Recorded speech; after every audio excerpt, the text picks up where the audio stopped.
So Moses went to Pharaoh. "Pharaoh," Moses began. "God says." "God," said Pharaoh. "Never heard of him." Moses kept going. "God says, let his people go free." "Why should I?" Pharaoh said. "Don't want to, won't." So he didn't. So God gave Pharaoh 10 warnings, called plagues. But each time Pharaoh said, "Make it stop and then I'll let them go." And each time when God made it stop, Pharaoh changed his mind and said, "Actually, no, you can't go." Finally Moses warned Pharaoh, "Obey God or he will have to send the worst thing of all."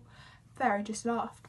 So God said, "The oldest boy in each family of Egypt must die, but my people will be safe." God told his people to take their best lamb, to kill it, and to put some of its blood on their front doors.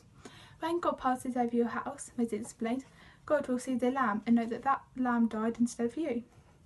That night was just as God had said. Suddenly, piercing the darkness, echoing down the corridors of the palace, came a blood-curdling scream. Pharaoh's oldest son had died. At last, Pharaoh did what God said. "Get out," Pharaoh shouted. "Just go."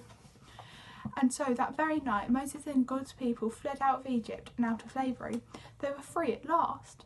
God's people would always remember this great rescue and call it Passover. Moses and God's people escaped out of Egypt and into the wilderness. They didn't know the way, but God knew the way and he would show them. "I will bring you to a new home, a special land," God promised them.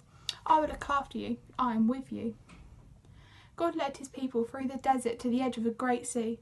They were just wondering how to cross it when suddenly they heard the terrible thundering and pounding, sounding almost like horses' hooves. They shaded their eyes to look back and screamed. It was! Pharaoh and his army were coming to get them. Pharaoh changed his mind again. "Get my slaves back," he screeched, and charged out into the desert after them, with 600 of his fastest horsemen and every single chariot in Egypt. What were God's people going to do? In front of them was a big sea. It was so big there was no way around it, but there was no way through it. It was too deep. So they did the only thing that was left to do: panic. "We're going to die," they shrieked. "Don't be afraid," Moses said. "But there's nothing we can do," they screamed. "God knows you can't do anything," Moses said. "God will do it for you. Trust him and watch." "But there's no way out," they cried. "God will make a way," Moses said. Another minute and it would have been over. But then the strangest thing happened. God made the pillar of smoke move. It moved behind his people and hid them from the Egyptians. Then God sent a strong east wind to blow all night long. It blew the water on the big sea. It blew it to the left and it blew it to the right, until it blew it into 2 towering walls of water. And there, right through the middle of the sea, a muddy pathway opened up and God's people walked across on dry land.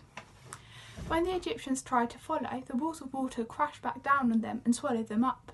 God's people were safe. They danced and laughed and sang and thanked God. When there had been no way out, God had made a way. Many years later, once again, God was going to make a way where there was no way. But God knew the way, and one day he would show them.